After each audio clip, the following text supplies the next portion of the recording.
This drill is a great intermediary step when building up both loose balls and catching skills from stationary to dynamic. Having rolled the ball back and forth with a partner in a previous drill, the player now needs to scoop the ball after a full run in the open floor. For catching, before partner passing on the run, which is the next step, this drill progression allows players to practice catching the ball while they're running, lining up their stick with a relatively stationary ball, which is floating in the air, versus both the ball and the player being fully dynamic and thus more unpredictable. Start by dividing the floor in half lengthwise with an imaginary line or using pylons. Organize players into lines in opposite corners at opposite ends of the floor, otherwise this drill can also be done on half the floor as well. The lines switch sides halfway through the drill in order to practice catching the ball on both sides of the player's body, and possibly across their body in the case of a ball that doesn't line up perfectly.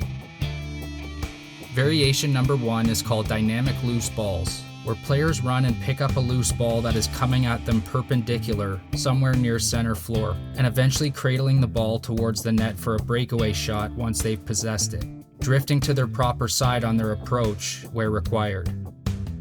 Start with the stationary ball placement in variation number 1A. Next, bounce it off the boards, which is variation number 1B. Then, roll it away from or perpendicular to the oncoming player as they run past, which is variation 1C. You can also check the boards, then pick it up using all of the above variations, which is variation 1D.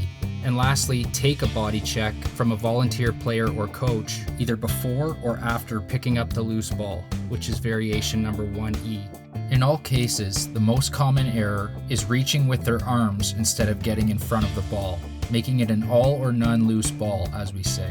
Otherwise, the next skill they need to learn is how to judge the bounce of the ball.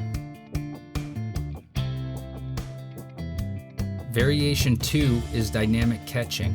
In variation number 2A, have beginners run in a straight line 2 meters closer to the middle of the floor than where the coach is standing. As the player approaches, the coach throws the ball straight up into the air for the player to then run underneath and catch, ideally with their stick in the triple threat position over their shoulder. As mentioned, this allows players to catch a ball that is floating in space and time versus being catapulted towards them while they're moving, which can be intimidating to some players who are learning to catch for the first time. Likewise, this is a great stepping stone before getting into more complex passing and catching drills. Intermediate players can be given a normal pass closer to center floor, which is variation number 2B, or a lead pass for a breakaway, which is variation number 2C.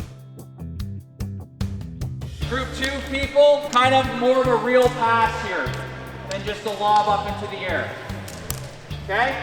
Here we go, come for a run. They miss it, give them a new one. Yeah. Go, go, go. Keep going, keep running. Here we go, get going. Next.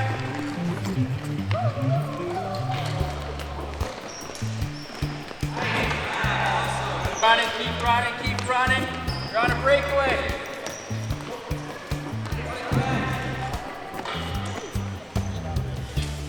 Oh, good try. There she goes.